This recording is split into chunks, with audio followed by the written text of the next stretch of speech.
On this week's episode of The Paw, we'll be doing a special feature on the Northwest Rankin High School Teachers of the Year. We'll also highlight our blood drive in support of Coach Aldridge and Coach Stringfellow. In sports, Alexis will be doing an exclusive one-on-one interview with soccer player Lyle. All that and more on this week's episode of The Paw. Happy Friday, Northwest. Recently, Mrs. Mercer and Miss Smiley were awarded the Teacher of the Year and New Teacher of the Year awards. The District Teacher of the Year is chosen from the school winners, and then the teachers get to go on to compete for Mississippi Teachers of the Year. So my name is Grace Mercer, and this is my 6th year teaching at Northwest Rankin High School. I graduated from Northwest Rankin High School, and so I love this community and I love this school. I'm Ashley Smiley. This is my 2nd year at Northwest, but my 7th year teaching overall. I've always taught Algebra 1, so I've always been state tested. So really, when I graduated college, I said I'm not going to work at Northwest. I graduated from there. I don't want to go work there. And then Miss Nail, who was my science teacher and was the principal here, called me and she said, listen, we want to hire you today. So can you get up here and get interviewed? And I thought, I don't want to work there. But I came and I interviewed and I have never looked back. I love Northwest Rankin. I love the community that we have. I love our students and our faculty.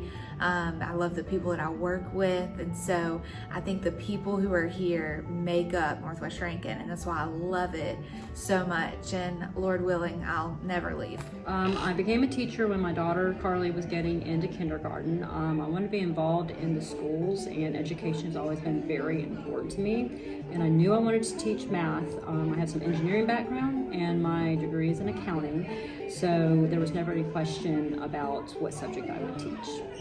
So when I was in college, I really didn't know what I wanted to do, and I loved history. I had fantastic history teachers at this school, like Coach Wahlberg and my U.S. history teacher, Miss Dunlap. And so I thought, well, I really like history. Maybe I could teach it.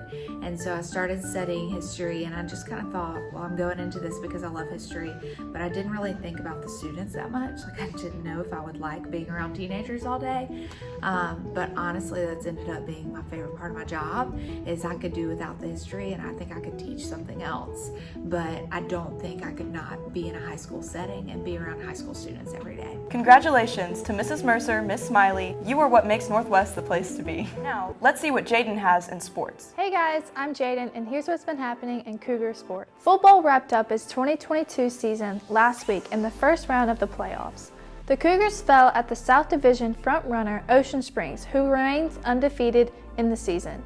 The Cougars improved on their 2021 campaign, posting a 4-7 final record. All 4 wins came in the district, landing them in the playoffs after missing them last season. Quarterback Wes White ended the season with over 1,500 yards passing, while Dylan Lewis collected 1,200 yards and was responsible for 13 of the Cougars' touchdowns. Brennan Brown and Javian Crump combined for almost 1,500 total receiving yards. On the defensive side, Brooks Wallace led the Cougars in tackles with 70 total tackles, followed by Fabian Key with 60 and Octavius Hunt with 52. Christian Baglioni set a personal record for himself against Petal with a career-long field goal of 48 yards. He was 32 of 33 on point after attempt. The cross-country teams competed in the MHSAA state meet last Wednesday. The girls finished 4th overall in 6A, improving on their 20th place finish from last year. 3 girls placed in the top 20 out of 137 6A runners. Grace Henniges in 9th, McKinley Drennan in 10th, and Natalie Whitehead in 19th. Despite 2 injuries during the race, the boys still finished 12th overall in the most competitive boys field in the history of the state. They improved on their 14th place from last year and finished 1 spot ahead rival Brandon. In basketball, the girls were 3-2 coming into this week and hosted Clinton last night. They dropped a tough one to Brandon on Saturday, 47-46. But had significant wins over Provine, Lanier, and Velma Jackson. They'll take on Tylertown Monday at 12:30 p.m. And Murray's We Hoop to Shootout. On the boys' side, the Cougars came into this week 2-3, with wins over Lanier and Velma Jackson. Their next action is next Saturday at the Mississippi Hoops Challenge Showcase hosted by St. Andrews. Both teams will host Vicksburg the Tuesday after the break. Boys soccer was 3-0 coming into the week. They have shut out Sacred Heart and Newton County and defeated Brandon 2-1 last week. Both the boys and girls team hosted Choctaw Central on Tuesday, played at Florence last night, and will host Oak Grove on Saturday. The girls will kick things off at 11, followed by JV girls at 12:30, boys at 2, and JV boys at 3:30. So far this season, the reigning 6A state champs have shut out Sacred Heart and Newton County.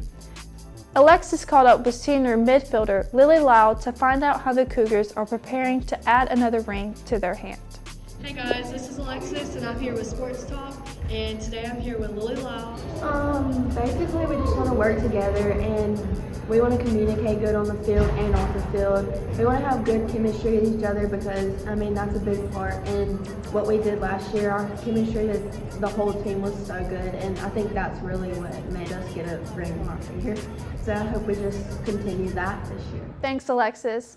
Well, that's it for sports this week. Back to you, Baker and Avery. Every year, Northwest Rankin hosts a blood donation drive with the Mississippi Blood Services. This year, our blood drive is in support of Coach Stringfellow and Coach Aldridge. So it's important to donate blood for a number of reasons. We have different scenarios where we have patients maybe after surgery and they lose blood, or maybe their blood counts drop for different reasons, different health conditions. Also with cancer patients, they tend to lose their blood counts and that kind of thing. So there are different patients for different scenarios. So there are two universal blood donors. We have a universal donor and then a universal recipient. So the universal donor is O negative blood, and then the universal recipient is AB positive blood. There's all kind of people that need blood for different reasons, and across the state of Mississippi, there's always going to be a shortage. So yes, there are different locations where the bus will come to, things like Kroger and that kind of thing, just like they came here to the school. But also 24/7 on Lakeland and the Mississippi Blood Donor Association, they have a building there where you can also go and donate blood on your own time. So there are some stipulations and things where people cannot donate blood. Mostly we're all going to be good in that area, but if you've been vaccinated within the last 2 weeks, you cannot. If you've been sick within the last 2 weeks, and then if your blood counts yourself are not high enough, those are 3 things that they will look at. That's it for this week. Make sure to follow all of our social media for updates, extra content, and the newest episodes. We'll see you next week.